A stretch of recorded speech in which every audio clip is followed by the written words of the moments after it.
የሰሜን ለንደን ቡድን የሆነው ቶተንሃም ሆትስፐርስ የሊቨርፑሉን የክንፍ መስመር ተጫዋች ኮዲ ጋክፖን እየፈለገው እንደሆነ መረጃዎች እያመላከቱ ነው። በተለይ ደግሞ ፋብሪዚዮ ሮማኖ ይዞት እንዳወጣው መረጃ መሰረት ላለፉት ሳምንታት ይበልጥ ቶተንሃም ሆትስፐርሶች ይህንን ኔዘርላንዳዊ የክንፍ መስመር ተጫዋች ቶተንሃሞች ፈልገውታል የሚሉ መረጃዎች በስፋት እየወጡ መሆኑን እንግዲህ እሱም አሳስቧል ማለት ነው። እንደሚታወቀው ቶተንሃሞች ቢያንስ በዚህኛው የክረምቱ የዝውውር መስኮት እስከ 8 ተጫዋቾች ድረስ ሊያመጡ እንደሚችሉ ይጠበቃል። ከነዛ መካከል ቀደም ብሎ እንግዲህ ለሳንድሮ ቶናሌ የመጀመሪያ ጥያቄም ሲያቀርቡ እንደነበር ተመልክተናል። እሱ ብቻ ሳይሆን ማቲያስ ፈርናንዴዝንም ይፈልጋሉ። ወጣት ኮከቦች ልክ እንደነ በርግቫል የመሳሰሉ ተጫዋቾችም እንደሚሸጡ ይጠበቃል። ስለዚህ አሁን ላይ እንግዲህ ጥረት የሚያደርጉት በሚቀጥሉት ሳምንታት ኮከቦችን ለማምጣት ነው። ከነዛ መካከል ኮዲ ጋክፖ ይገኝበታል። እስካሁን ድረስ ተጫዋቹ በሊቨርፑል ቤት ይቆይ ወይ አይቆይ የሚለው ውሳኔ አልታወቀም። ሊቨርፑሎችም አላሳወቁም።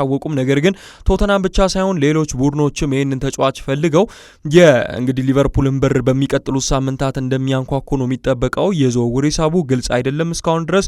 ነገር ግን የሚቀጥሉት ቀናት ምናልባትም ኮዲ ጋክፖ በሊቨርፑል ይቆያል ወይስ ደግሞ አዲስ ቡድን ይቀላቀላል ወይ የሚለውን የሚወስኑ እንደሚሆን ይጠበቃል። በሌላ ዜና ከሊቨርፑል ቤት ሳንወጣ ሊቨርፑሎች እንግዲህ ከኢንተር ሚላን የቀረበላቸውን የ22 ሚሊዮን ዩሮ ጥያቄ ለከርቲስ ጆንስ ማለት ነው ውድቅ እንዳደረጉት መረጃዎች እያመላከቱ ይገኛሉ። የመጀመሪያው ጥያቄ ውድቅ ከተደረገ በኋላ ሊቨርፑሎች ቢያንስ ከተጫዋቹ እስከ 35 ሚሊዮን ፓውንድ ድረስ እንደሚፈልጉ ነው አንዳንድ መረጃዎች የሚያሳዩት። ስለዚህ በሚቀጥሉት ቀናቶች ላይ ኢንተር ሚላኖች ተጫዋቹን ፈልጋ ከመጡ በሚቀጥሉት ጊዜያቶች ቢያንስ 35 ሚሊዮን ፓውንድ ማቅረብ እንዳለባቸው መረጃዎች ያሳያሉ። ምናልባትም በአርኔ ስሎት ስብስብ ውስጥ ቀደም ብሎ ቦታ ያጣው እንግዲህ ከርቲስ ጆንስ የዚህኛው የክረምቱ የዝውውር መስኮት ላይ ሊቨርፑልን ለቆ ይሄዳል ተብሎ ይጠበቃል። ኢንተር ሚላኖች ደግሞ ላለፉት ለረዥም ሳምንታት ያህል ተጫዋቹን ፈልገው ሲከታተሉት እንደቆዩ መረጃዎች ያሳያሉ። ታዲያ የሚቀጥሉት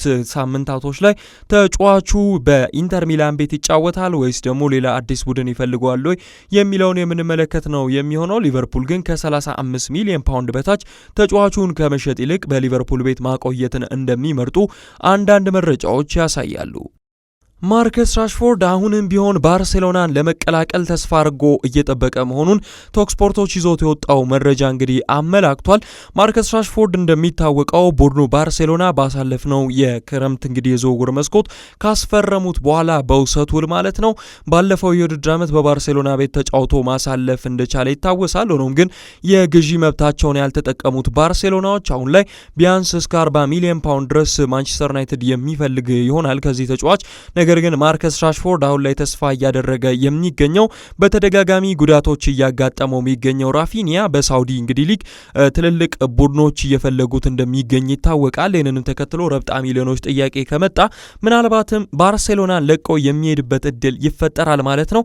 ያንን አጋጣሚ ተጠቅሞ ራሽፎርድ ዳግም በባርሴሎና ቤት እንደሚፈርም እያመነ እንደሆነ መረጃዎች ያሳያሉ። ባርሴሎናዎችም ቢሆን ሙሉ ለሙሉ ማርከስ ራሽፎርድን እንግዲህ ማስፈረም አንፈልግም ብለው ይፋ አላወጡም። ነገር ግን ለጊዜው የውሰት ውል ነው ድርድር እያደረጉ የሚገኙት። የአለፈው ዓመት ላይ የራፊኒያ ባካፕ ሆኖ እንዳገለገለ ይታወቃል ማርከስ ራሽፎርድ። አሁን ላይ ደግሞ አንቶኒ ጎርደንን ያስፈረሙት እንግዲህ ባርሴሎናዎች ምናልባትም የሚቀጥሉት ቀናት ላይ ራፊኒያን የሚለቁ ከሆነ ወደ 85 ሚሊዮን ዩሮ አካባቢ እየመጣላቸው ስለሆነ ከነ አሊላል የመሰለ ቡድን ስለዚህ በማርከስ ራሽፎርድን በምትኩ ሊያመጡት ይችላል የሚል ተስፋ እንዳለ አንዳንድ መረጃዎች ያሳያሉ። እሱም ቢሆን ዳግም ወደ ክለቡ ተመልሶ ደሞዙንም ቀንሶ ቢሆን ለመጫወት ፍቃደኛ እንደሆነ እየተሰማ ይገኛል። ማርከስ ራሽፎርድን የተለያዩ ቡድኖች ይፈልጉታል። እንደ ባየር ሚዩኒክ የመሰለ የጀርመን ኃያል ቡድንም እንደሚፈልገው መረጃዎች ያሳያሉ። ኒውካስትል ዩናይትድ እንዲሁም ደግሞ አስቶን ቪላ ከእንግሊዝ ፕሪሚየር ሊግ ፈላጊ ቡድኖች መካከል ራሽፎርድን ይጠቀሳሉ።